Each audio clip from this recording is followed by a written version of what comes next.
Okay, it's 9 a.m. Should we get started? Yes, let's do. Okay, good morning, everyone. This is the Job Shadow Virtual Edition, a response to COVID-19 with Justin Finnerty, Assistant Director of Employer and Alumni Engagement. This meeting will be about the Job Shadow Program and how it's designed as an educational and exploratory experience for students. The Job Shadow Program may be some students' initial exposure to a specific career and work environment. For most Wildcats, a Job Shadow represents a chance to meaningfully investigate a career area they know little about, while others are simply seeking to deepen their knowledge and build their professional networks in an already chosen future field. Find out how the University of Arizona connected students with professionals for meaningful discussion during a global pandemic. And here is Justin to start. Thanks, Laura. And thank you, everybody, for joining us this morning. I'm really excited to also introduce or allow them to introduce themselves, two of our Job Shadow ambassadors who are student employees in our office and work very closely with me on this program. So Kelly and Aaron, can I have you introduce yourself? Yeah, hi everyone. I am a junior. My name is Kelly. I am majoring in law with an economics minor. I'm also part of the Employer and Alumni Engagement Ambassador team, and I'm a junior. And I'm Erin. I also am a Job Shadow Program Ambassador and Employer and Alumni Ambassador as well.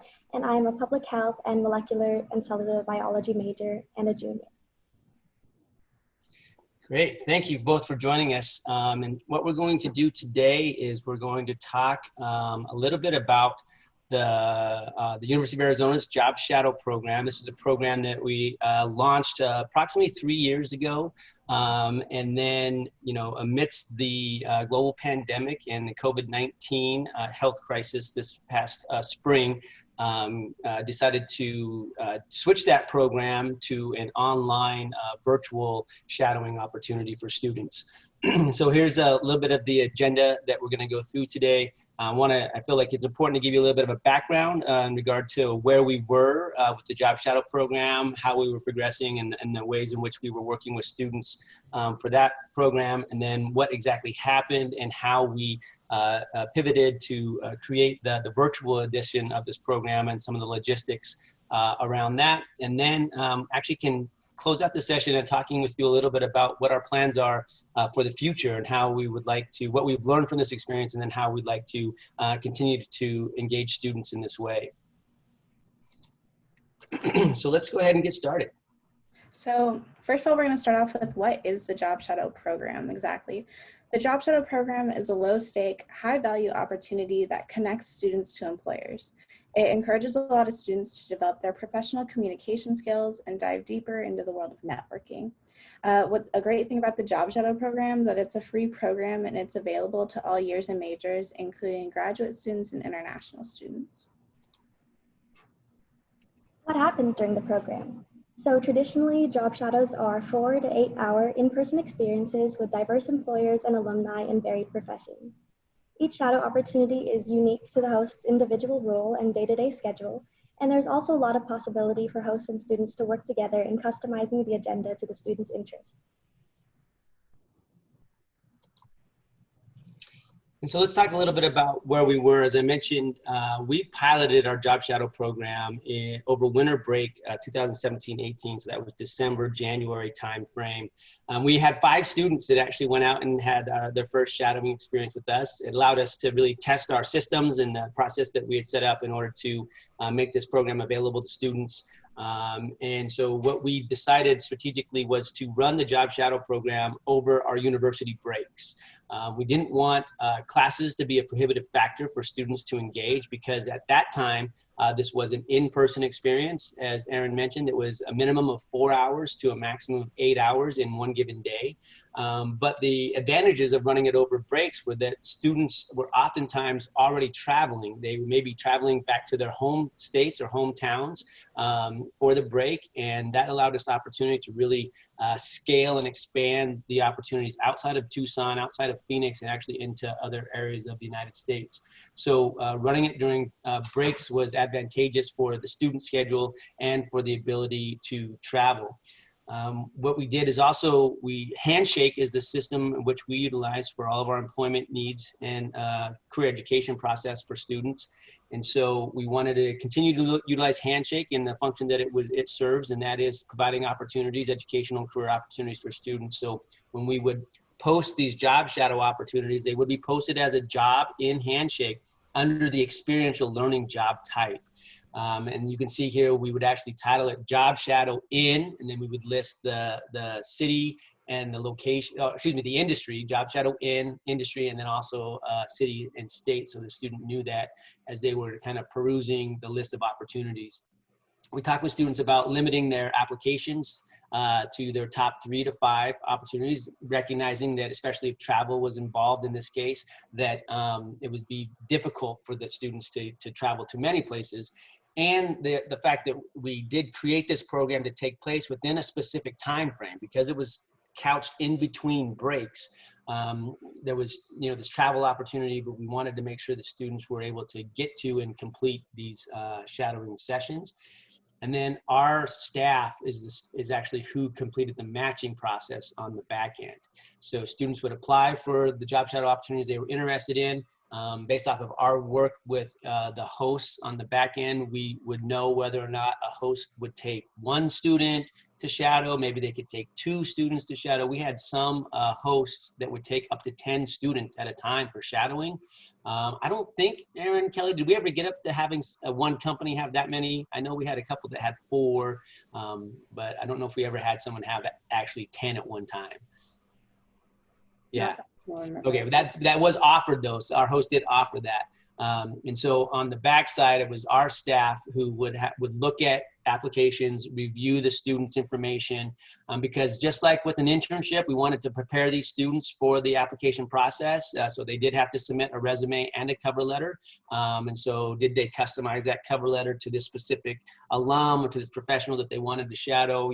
What type of experience did they have on their resume? And as a truly intended to be a developmental program, we did really target market to our freshman and sophomore level students as an opportunity to explore and develop.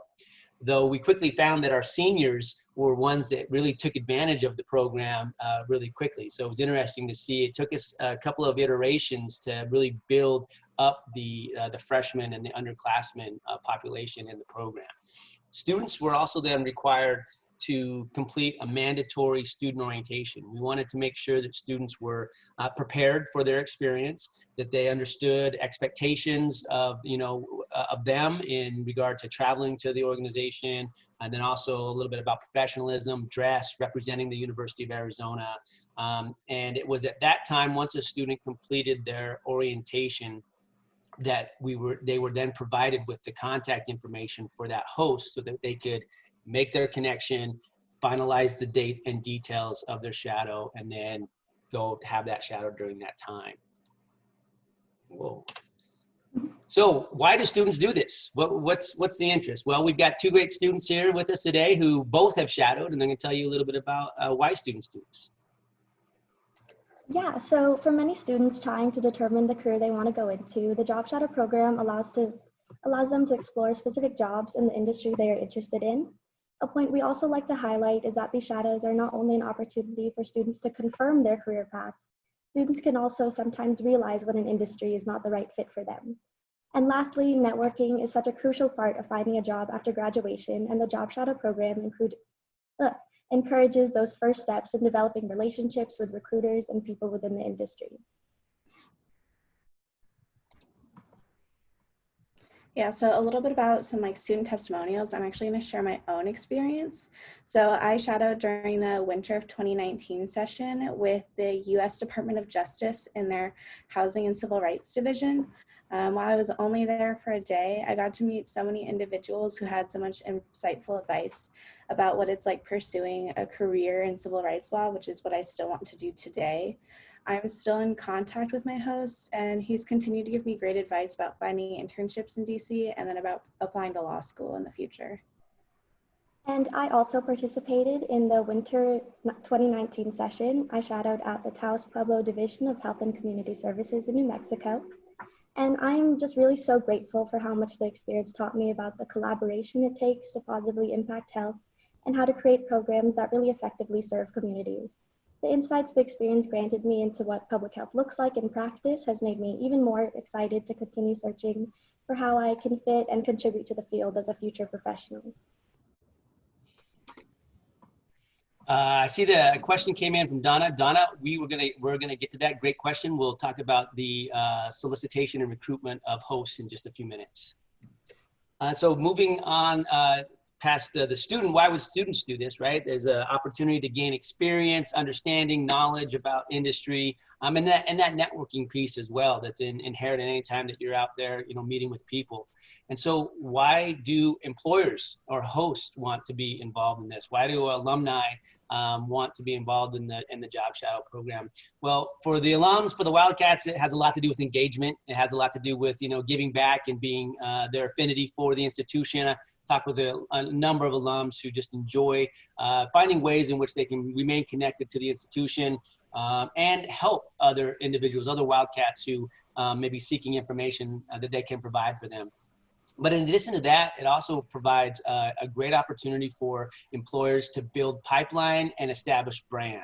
And so from the recruiting perspective, it's a very good indirect recruitment tool for organizations. I mean, we all know that in the student space, knowledge about industry could be limited. Students may not, they don't know what they don't know about opportunity. And so the more exposure that we can provide them during their collegiate experience, the more, I think, confident they become in making their choices in regard to their employment after college. And so exposure at a very early level, as I mentioned earlier, we try to target freshmen and sophomores as ideal candidates for this program.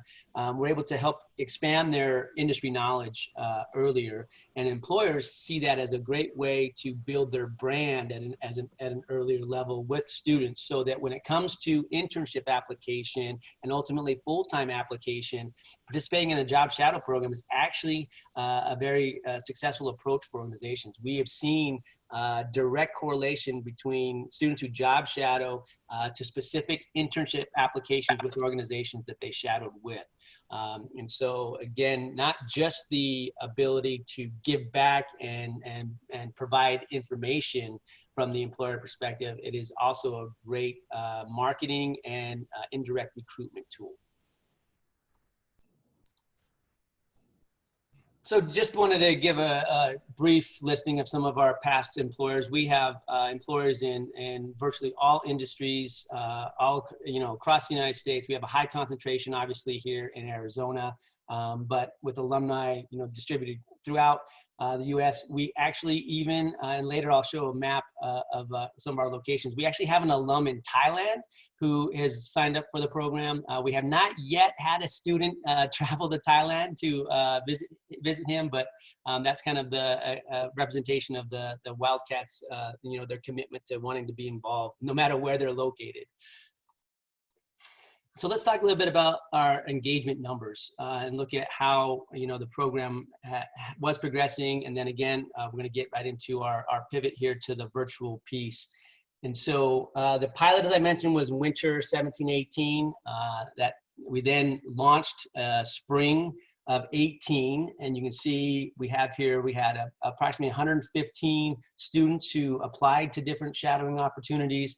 We only ended up having 38 students that actually completed the process and shadowed. But we had 117 different shadowing opportunities for them to look at. 57 total hosts in the program that students could go, and these are people that they could apply to go and shadow.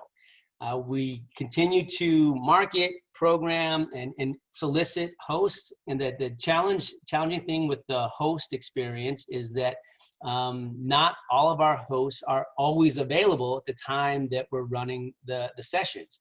And so though we may have had, 57, 60, 80, whatever hosts within one session, that doesn't mean that all of those individuals are also going to be available during our next session. So the host recruitment is a constant cycle to bring individuals in who have the time available and can schedule, the meeting with students. So as we continue to progress each session, we skipped summer the first year just to take some time to iterate and evaluate. But then with some feedback from a student group that we were working with, it was made clear that the first part of summer break would also be an ideal time for students to do some shadowing. And so we did begin to offer a summer session. So we were offering this 3 times a year during our winter break, during our spring break, and then we began in summer of 19 with the summer session. And you can see that our winter 2019-20 session, we had built up a ton of momentum, a ton of interest. We had over 400 students applying for these various opportunities. Our goal was to as we continue building, the 100 mark was kind of a data point in my mind of getting a minimum of 100 students out. Shadowing was our initial short-term goal. And you see in winter of 1920, we were close. And then you can see that something happened there in spring of 2020 that really affected the engagement and the participation rate in the program. And so let's talk a little bit about what that was. As you all know, the pandemic hit. Now we were running our spring break session, right? Was the second week in March. And so though this closing, or not closing, but the decision for our university to move completely online and to actually postpone the beginning or the coming back from spring break, we actually delayed the start of the semester, of the spring break return by 2 days to kind of prepare for this move to online. There had already been some issues and some things going on before this decision was actually made that had some effect on our participation levels. So between what was already happening in late February, early March in regard to media around the pandemic and possible closings and things of that nature, and then the actual move to online and stay-at-home orders, all then kind of played into this really much smaller engagement piece over our spring break. We also realized that we had way too much going on with the winter break session that ends right in that the second week of January, and then our semester starting. And then we have some of our biggest career fairs, not biggest, but many career fairs, recruiting events in February and March, then trying to run into a job shadow program right after having career fairs. So I think we just came to a head. There was a number of things that happened that we have decided that spring break now is not the good time for us to run the program. We will be doing this on the winter break and in the summer break session now. Yes, Aaron, there's another question. Can more than one student attend a shadow opportunity? And yes, that is possible. That in this session, as I'm still kind of recapping the in-person session, that was a little bit more difficult than what you're going to find when we roll out our virtual program. When the in-person shadowing session was very dependent on the host's ability to entertain and interact with human beings right there in front of them for a minimum of 4 to 8 hours. But what you're going to see as we move into the virtual piece, that hosts were able to actually do many more interactions with students because it was all done online. So at the time, we're also, the pandemic's hitting. We've got graduation coming up at the university, and every year we collect data on our students' career outcomes. And so we've been collecting information. Students are applying for graduation, and we got a great understanding about how have our students at the University of Arizona been impacted by the pandemic. And so 51% of our students responding to the career destination survey this past semester indicated that they had some disruption in either their career or graduate school plans. So you can see on this slide the percent of students that either had employment or graduate school offers either canceled completely, rescinded, or delayed. And so there was a pretty big impact, particularly to our graduating students this year because of this situation. During that same time, we also surveyed our students inquiring about how can we be of service? What can we do to facilitate and support you? So Arizona students were asked what would be one thing that would support their career development during this time. And top of this list of a couple of different things that they suggested were networking and alumni connections. A list of alums that are hiring in my field, how can you help me build up connections? Even we see this virtual meetings with people who work in the industry that I'm interested in, resources of support from the Alumni Association and career advice from other Wildcats. So with all that information, this is what the result was. We were already, contemplating what we can do, how we can, pivot and switch this program to make it still accessible to students during this time. And so what you'll see here is very similar language now to our Job Shadow program. We did not want to lose the connection to the Job Shadow program, the momentum that we had built over the last few years regarding the program and the connection to industry. All we really did is kind of added on this tagline, this piece about it being virtual. And then also you'll see that in this slide that a little bit different of the description, we added in the term informational interview. So what happened is we still wanted to promote this connection to industry, this ability to shadow a professional, but the shadowing was going to be a little bit different due to the pandemic. It's going to be in the form of a 1-hour informational interview held over Zoom. Now, what we did do is we also decided at this time, because of the way that things were progressing, that we were going to continue with the program dates. So it was originally planned, as I mentioned, to be in person. So we had already identified May 18th to 22nd as the week that shadowing was going to happen. This was again when we were planning for in person. That is right after our commencement. And so we continued to maintain those dates as a program in order to coordinate all the schedules between the hosts and our students. I see another question came up. Was there a fields of study that drew more students to Job Shadow? Yes, absolutely. And we're going to get to that in just a few minutes as well. So please just hang tight. Great questions. So what did we have to do? What was the pivot? How did we convert then from an in-person 4 to 8 hour day to online informational interviewing? Well, again, as I mentioned, we maintained the time frame as the same, that same week of shadowing to take place. We'd also just created a student interest form.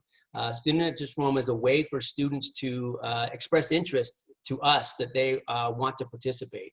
And part of that form is basically just, giving us their name, their major, maybe their year in school, but really what we were interested, our team, our employer and alumni engagement team was interested in knowing what industries and specifically even job titles if they wanted to provide those.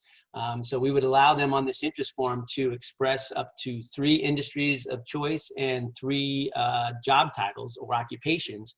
Now we did put a little disclaimer next to the job titles piece that we couldn't guarantee an exact match to a title, though we were very confident that given the industry areas that we'd be able to match at least within an industry area.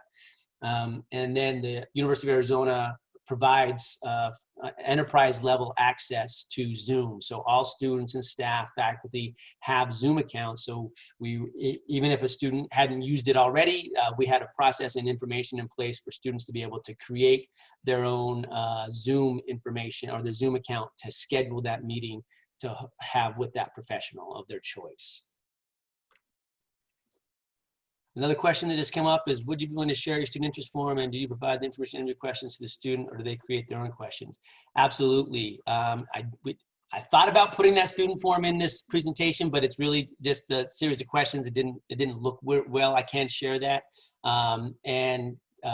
We'll get to a part in just a minute about how we prepare students in regard to saying we do an orientation just like we did with the in-person one, and that deals more with the actual questions that a student's going to ask.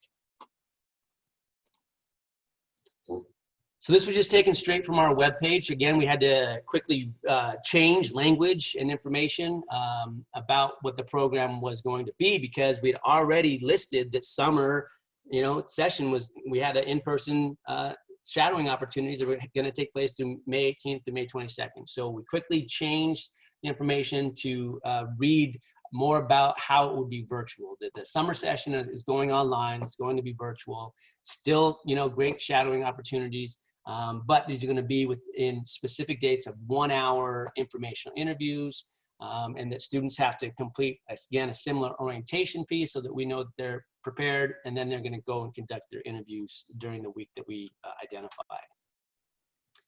So from the student's perspective, we started offering these weekly orientation sessions. We would schedule these on Fridays for students so they'd submit their interest form. We would know they're interested in the program. We would see the industries and the job titles that they were interested in. So our team would get to work either reconnecting with somebody who we knew was already in our job shadow program that fit the industry area that the student was looking for, or we began doing outreach to alums and other professionals in the field to try and get them involved based off of this. So we're using student data and student interest to help us connect with the industry folks. And so the students would do their online orientation, or they could do their orientation online with us in the group setting. Or if that Friday session didn't work into their schedule, our great Job Shadow ambassadors created a online video and supporting documents that a student could then also complete on their own individually, and then provide some email information to us confirming that they had finished that viewing, answered a couple questions for us, and then we would count that as completing their orientation on their own.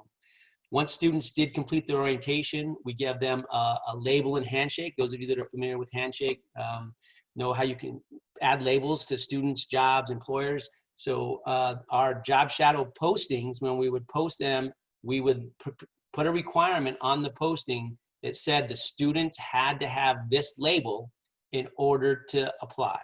So students could view all of our job shadow opportunities, and I'm going to show you a sample of that in just a minute. They could see them in handshake, just like you can see all other opportunities. But at the time they went to actually apply and try and sign up for a time to interview the professional, if they had not completed orientation yet and did not have their label in handshake, the system would not let them do it. They would get stopped right there. So that helped to provide a check for us in regard to students that are participating and students who are kind of progressing with the steps that we wanted them to take before doing their interview. And this was a repeat. University provides all the Zoom accounts, so that we wanted to make sure that it was definitely accessible to anybody who wanted to participate. We didn't want a piece of software to be a limiting piece, like as we didn't want classes to be a limiting piece when it was in person. And since our university provides that enterprise access, we knew that students could have the ability to conduct these interviews. Here's a sample of a job shadow orientation packet that was provided, again, during the orientation process. And this goes to the question about informational interviewing questions. I didn't include page 3 of this.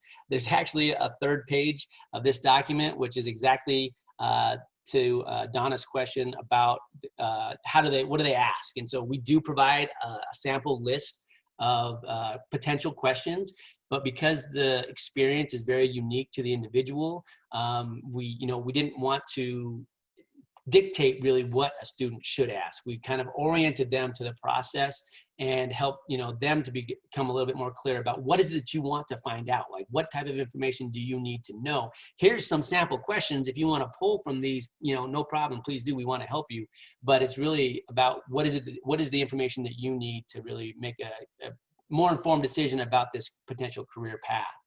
But so the orientation process is what helped the students through that piece.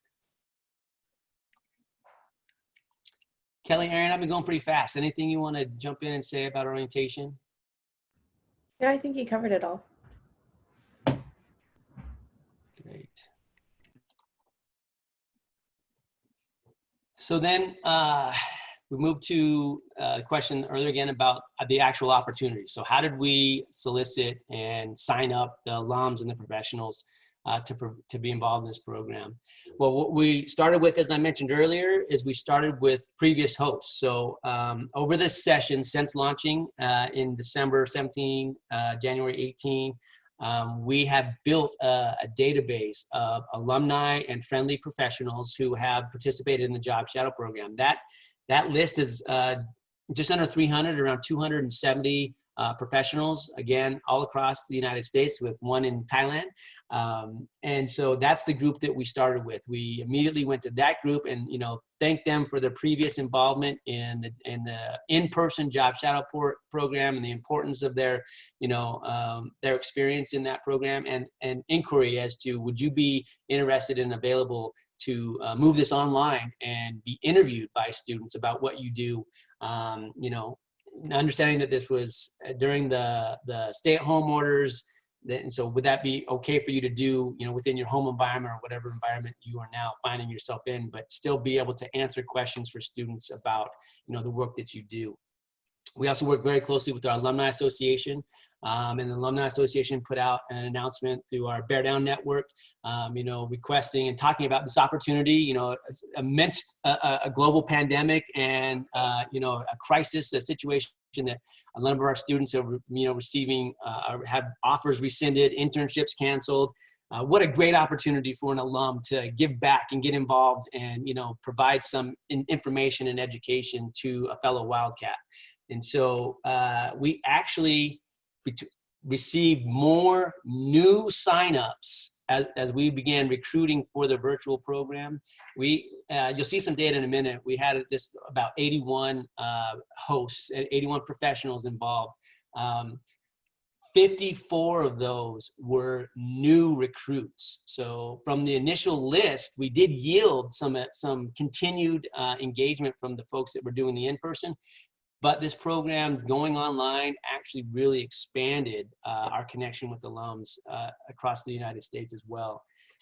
What we needed to do is, once we had the alums and the professionals say, yes, I'll be involved, we needed to begin coordinating their schedules. Again, because we were within a time frame, we were doing these interviews between the week of May 18th and May 22nd. We needed to know when the host or the alum or the professional was going to be available. Are they going to be available all 5 days? Are they available just Tuesday, Thursday? And did they have preferred times? Is the morning time better? Is there a specific time they need to schedule? And then something that I know came up in another session yesterday that I was participating in, it had to do with time zones too. It's always, you got to make sure you understand time zone. Where is the alum located? We have a lot of folks across the East Coast. And so also understanding then, if our student is on Arizona time and we use Arizona time, seems how, rest of the nation doesn't celebrate daylight savings. So we need to make sure that we were confirmed on what the time was here in Arizona and when the time was for the alum, wherever they were located. Those positions, again, posted in Handshake as a job type experiential learning. And then here's the big difference between the in-person session and the virtual session. What we did is, instead of then connecting the student with the host and then the student goes out and does an immersive experience, we created open interview schedules in Handshake.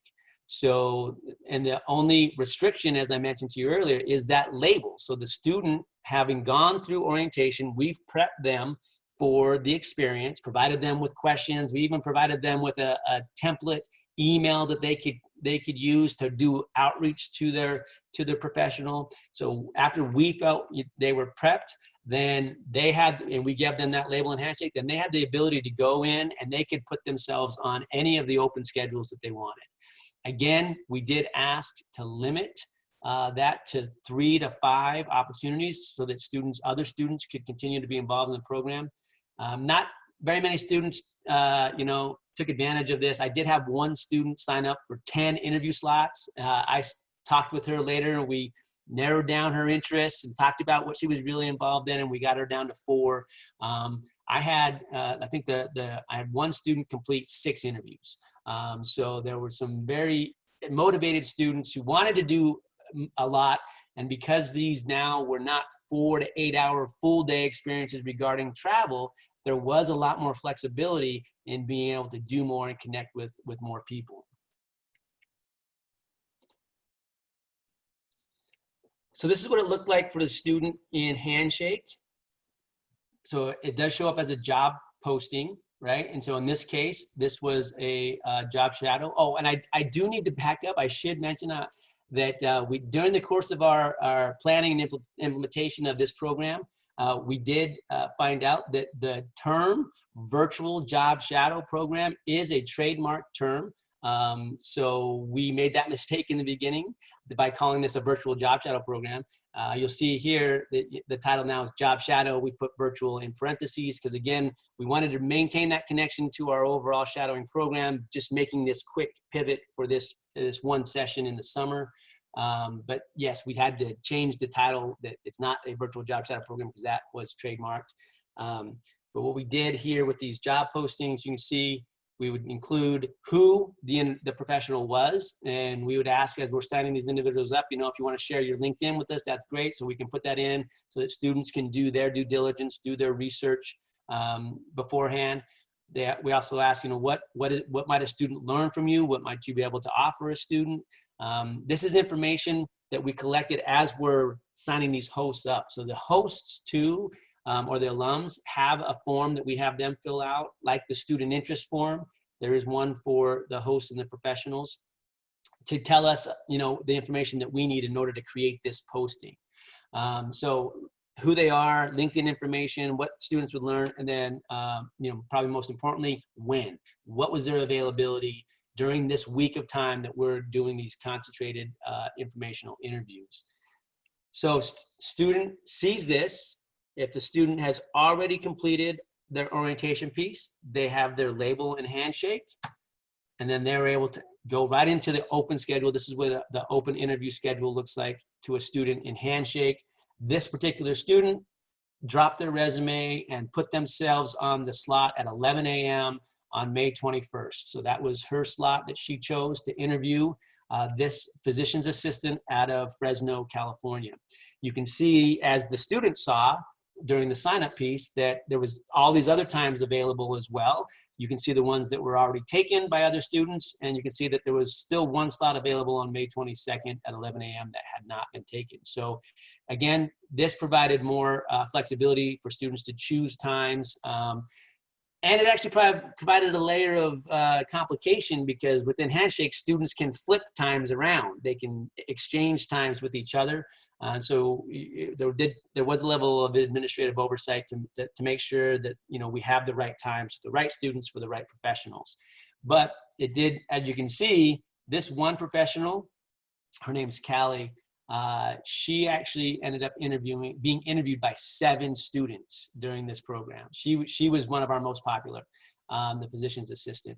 And so again, going back to the shadowing in-person piece, as I mentioned, we didn't tend to have many students at one time being able to go, because the host needed to be able to spend physical time with the student during that day. And so here, scheduling 1-hour interviews throughout this week was very accessible. Question, given the employer's account was used, I assume you and your staff set up the interview slots on their behalf. Yes. Yes, so there was the work around this program was really around this coordination of these pieces. First of all, finding out the alums or the hosts, you know, schedule, getting that in that posting, and then building out that interview schedule that was specific to them. So if I knew that a host would take up to 5 interviews during this week, then I would ask them, okay, do you have preferred days? So here you can see that Callie preferred the 21st and 22nd. And then she said she would do up to so many. And so we made that many slots available for the students to just drop on there. If the employer was not already in Handshake, that was an opportunity for us to now get a new employer into Handshake as well. But many of these folks, you know, are with organizations that are involved in Handshake at some institution across the U.S. So it wasn't a hard, you know, import to get the employer in there. And we do post these opportunities. So going back to the job posting, this is posted by us as well. Because you have to understand that the folks participating in this program are not the HR and talent acquisition people in many cases at these organizations. So they're not familiar with the college recruitment process or Handshake or anything of that nature. So we help to facilitate that so that the student experience remained the same. The student experience still can go to Handshake to find opportunity, apply, and connect. I lost my open schedule. Sorry, I'm just reading these questions real fast. So yes, we did the interview slots on their behalf. Considering moving to Handshake, is the open interview schedule feature included or is it an add-on? It is included. So when you create interview schedules in Handshake, you have a couple different choices. The two that I'm most familiar with is the pre-select, which is most common. That's when employers will set their criteria, have students then apply, they review resumes, and then they pre-select who gets onto the schedule. Open schedules are available to any student who meets criteria. And in this case, the only criteria that we had was the orientation label.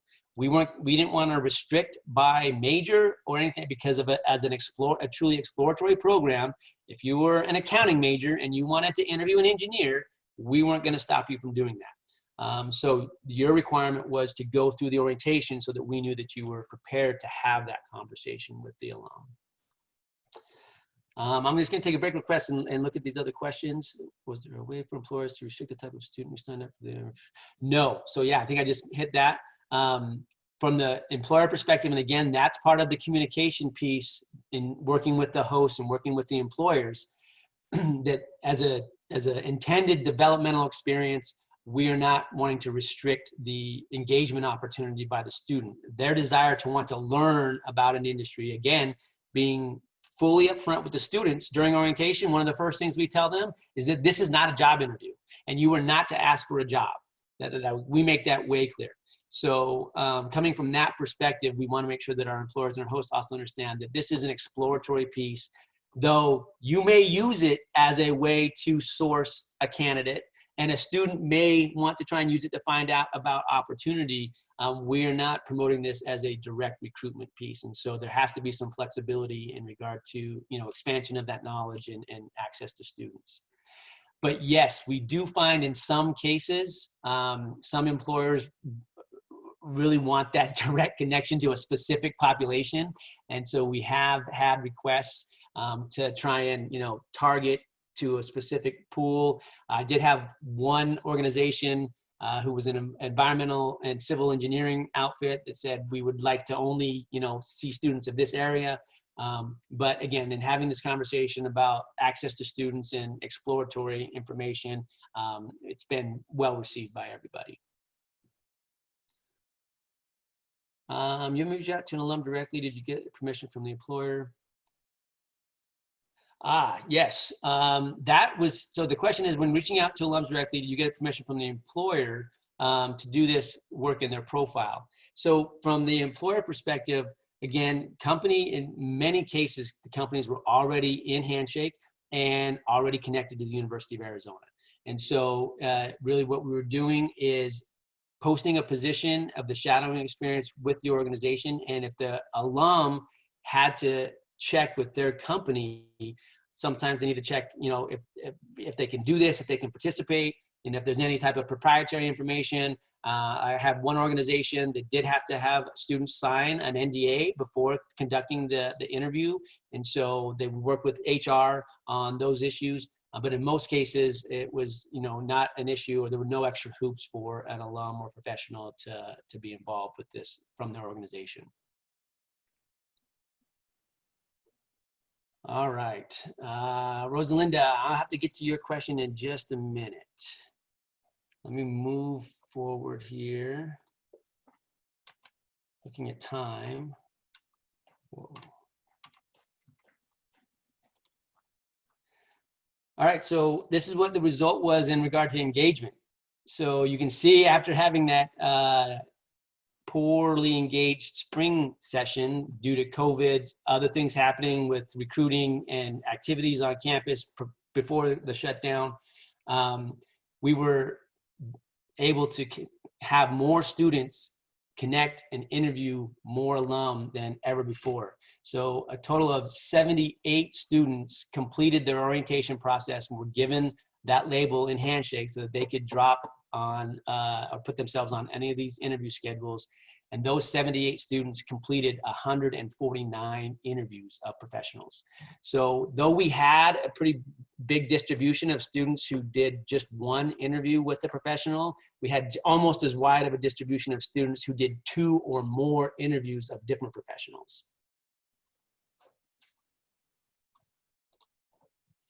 And this is kind of just taking that slide, the previous slide, and really looking at the total engagement numbers. So you can see each session, this is the total number of shadows completed. Every one of these is in the in-person shadow except for the summer 2020. That's our virtual session. You can see how much that opened up the opportunity for students to connect with industry folks. Again, not having to travel, not having to spend that 4 to 8 hour experience in one day worked out well in this case. And then going back to the question earlier about industries. Yes, we have a large population of students at our university that are interested in healthcare and biosciences is one of our top industries of interest. Arts, entertainment, and media is another one. And government work is a third one. And so those are 3 areas that I, in my daily job, have a concentration in making more connections with. And I can tell you that healthcare and bioscience in particular has been one of our most challenging areas to provide shadowing experiences for. Due to HIPAA and patient privacy, at least with practitioners, it's been very difficult to be able to get student exposure in that area if they're not a part of like a clinical program or something of that nature. So that's what this slide is also help indicate is we really skyrocketed in our healthcare and biosciences opportunities when we shifted to just doing these online interviews. Professionals were able to take that hour out of their day to do an interview and not be concerned about, HIPAA or, patient information because of no one is looking over their shoulder following them around. So we saw some great increases in our healthcare and biosciences, and also arts and design was an area that we had some struggle with in the past, but also received some more interest from alums there. And this is a kind of a distribution, as I mentioned, of the opportunities all across the U.S. So all of the markers that you see on this map that are in color are actually places where a shadow has been completed. So either from the in-person program or even just recently an online virtual shadow this last session. The ones in gray are locations that we had somebody, and this does happen. Not all of our alums, all of our professionals receive an application or received a request to be interviewed. So there is a little bit of relationship management that also has to go on that side in regard to, thanking folks for volunteering to be involved, but because of student interest or volume or what have you, they did not actually get someone to sign up. And so we do have that experience. And again, the relationship management piece is trying to encourage that, maybe this session didn't work, but next session there could be students that are interested. And so we don't want to lose that relationship because a student didn't choose them this particular time.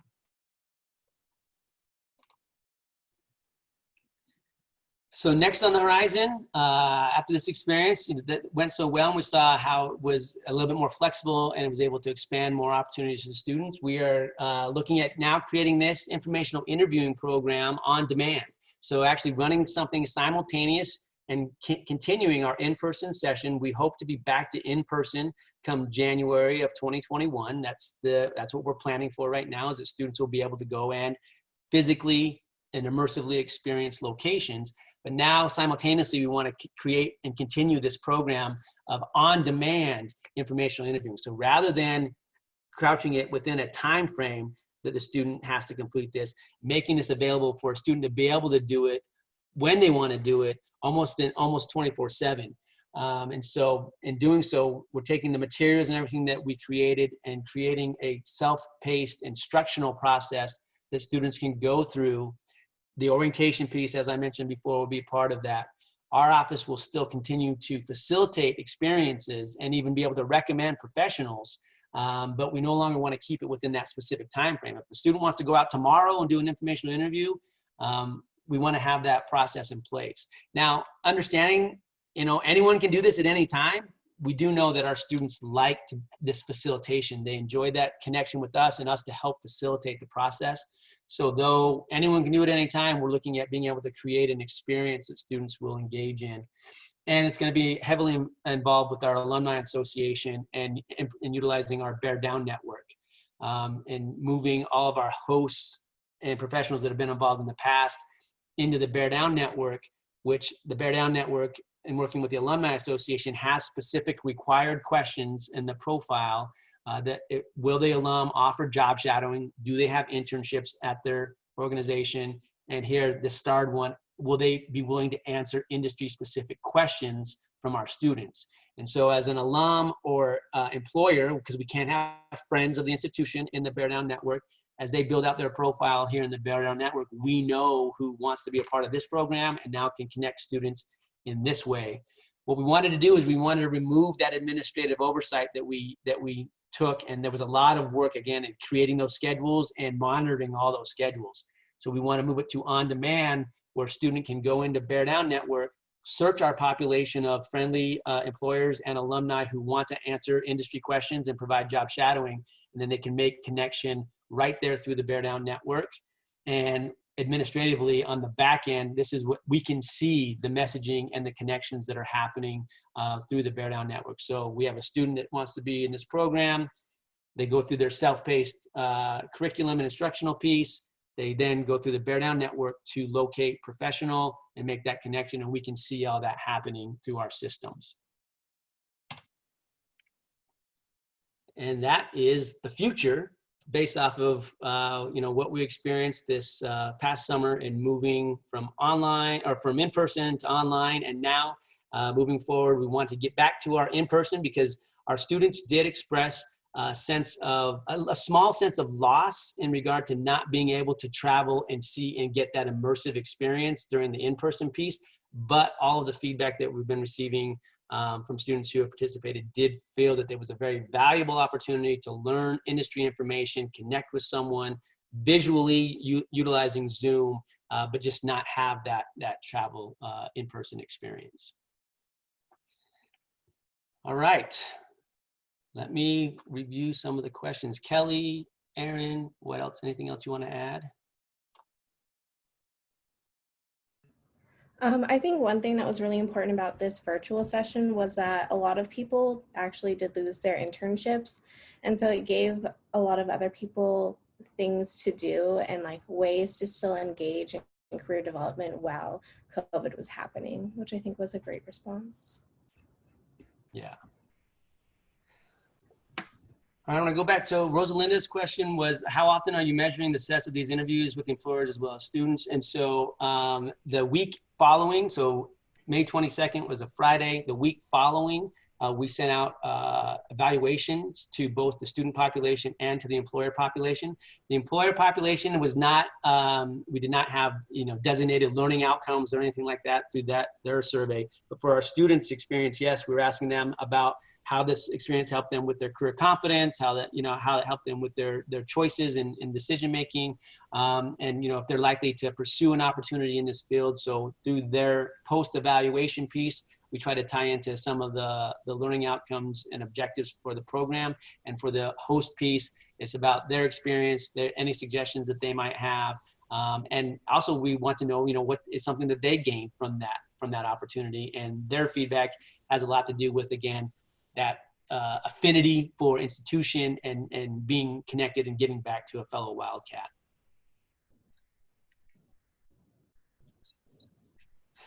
Ben, yes, I did say in the beginning, though we designed the program, again, to be developmental, to help with their exploration and career confidence and career choices. In the initial phases, back 18 and 19, we saw many more junior and senior applicants than we did freshmen. But over time, as we've continued to market the program and connect with partners across campus and have track record with the program, we then started seeing an increase in the freshman and sophomore opportunities.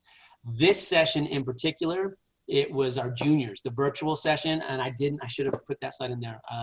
the virtual session had slightly more juniors than it did seniors. That was with the top two, followed by and sophomore, freshman, and then we even had 5 alumni and 6 graduate students who participated in this online session. So it's accessible to all students, even though again we intend it to be a developmental piece.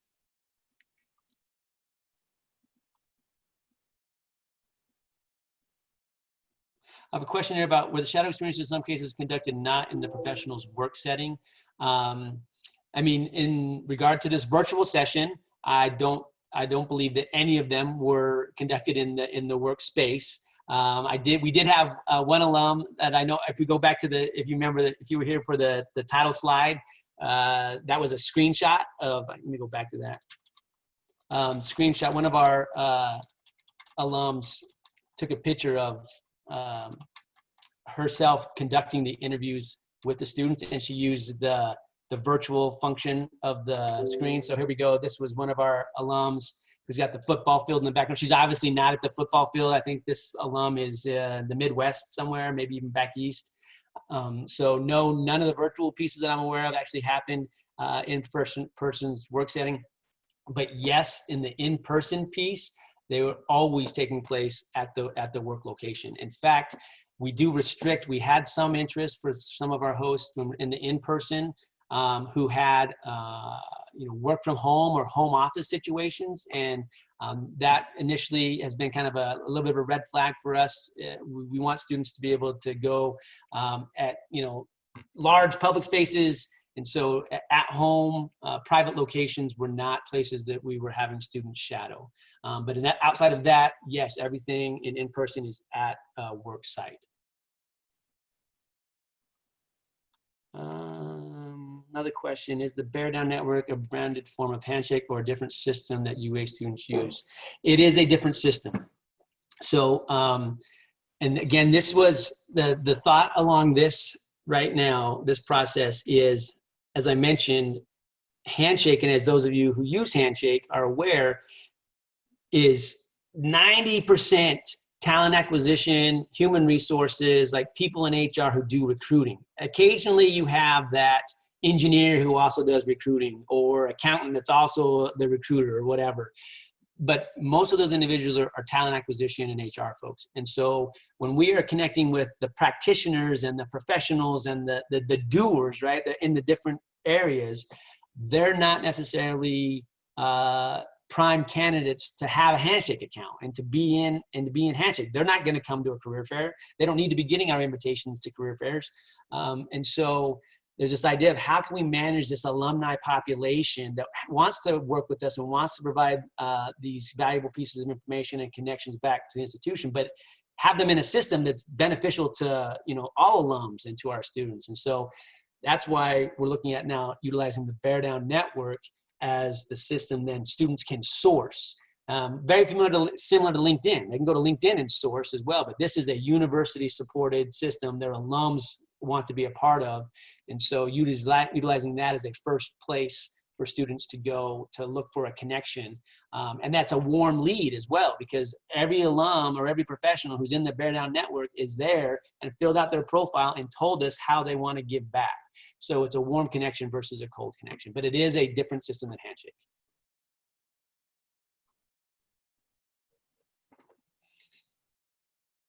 All right. Well, great. I know it's 9:58. We've got through all the slides. It seems like we've got through all the questions. I want to thank Kelly and Aaron for being here today. Kelly and Aaron are off on summer break, enjoying their time off away from school, but they are so passionate and involved with the work that we do that they were excited and wanted to be a part of this presentation today. And so I thank you for taking time out of your schedule to share your experience. And thank you everyone who participated. I'll hang out here for another little while in case another question comes up, but that is the end of the session.